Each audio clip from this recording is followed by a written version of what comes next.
Good morning. Did we run the RuneScape yet? Yo! What are we sitting at, boys? What's good, everybody? What up, what up, what up, what up, what up? Good morning.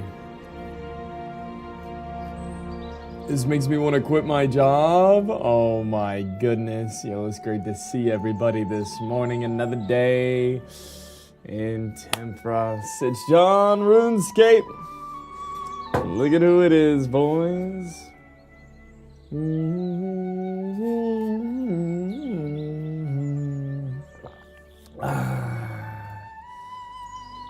Well. Water on that crazy concept. I know. Ooh. Go on the beer! We're mixing things up today, Chernobyl. I felt like drinking water this morning. I know. I may be spiraling into madness. Yo, no way. I haven't been keeping up because absolutely zero interest in RuneScape people. No interest in RuneScape? Johnny, my boy. One of my OGs, one of my favorite fucking people has no interest in the content I'm putting out. Fuck. It actually, dude, no memes. That shit does hurt, bro. That shit does hurt. Like, how am I putting something out that is actively against what people want to watch? You know what I'm saying? Yo, it's been good, brother. Yo, 49 months goes crazy, Johnny. It goes crazy, man. It's good, bro.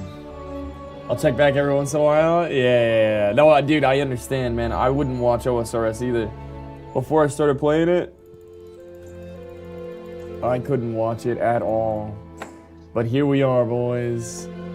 Now we're here. Yo, thanks for the support. Thanks for the resub. I mean, the number goes up. You know what's crazy, Johnny? What's been going on? How have I been doing? What if I told you I've been doing exactly what I'm not supposed to be doing this whole time? Totally excluded. Secluded myself into these mini games. Front-loading gameplay in a way that I'm gonna reap the benefits only if I play for the next year straight, which I don't know if I will or not. While the wave comes and goes, I'm over here doing my own weird thing. Yeah, I mean, honestly, let's be honest, bro. Not much has changed. Whether it's OSRS or WoW, same time, same place. Sounds like Graze to me? Sounds like a Graze angle. Sounds like a Graze angle. We've found our way a few times. We found it a few times. Will we find it again in old school RuneScape?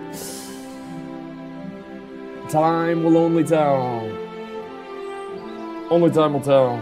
But he still fished 30 hours. Typical Grace play. Typical. Yo, good morning, everyone. Yo, whether it's typical Grace or not, one thing can be certain. We ain't fucking leaving! I ain't going nowhere. And I'm not sorry about it. To myself or my viewers.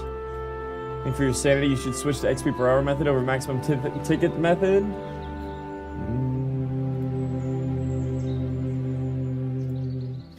Give it a little fishing reset. See if we can max out our fishing XP. Boom. What's up, Nib? Yo, what's up, Jay? Yo, good morning, Jay. Yo, dude, hope you've been good. Oh, we finished Monkey Madness yesterday, boys. The only thing I've done in this game. One of the most epic things I've done in this game was the Monkey Madness quest chain yesterday. I got a dragon scimitar, son. Woo! My first dragon piece. Oh, the XP method is no cooking, but it's less points for tickets. Oh, I see what you're saying. I don't know which one's better, bro. I think getting 8,000 permits is priority. I think.